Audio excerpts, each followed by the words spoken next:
Hello बच्चों, हमारे पास क्वेश्चन है in the circuit shown the potential difference across three microfarad capacitor is V volt and the equivalent capacitance between A to B is C।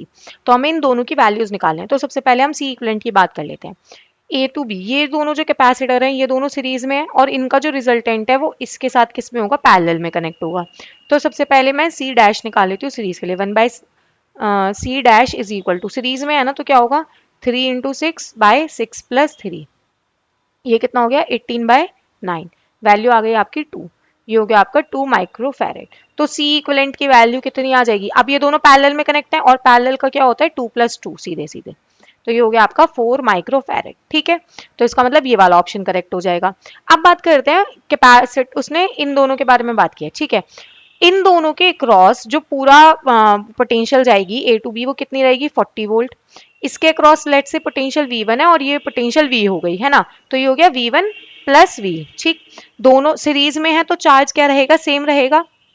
ठीक है, तो charge का formula क्या होता है, Q is equal to CV।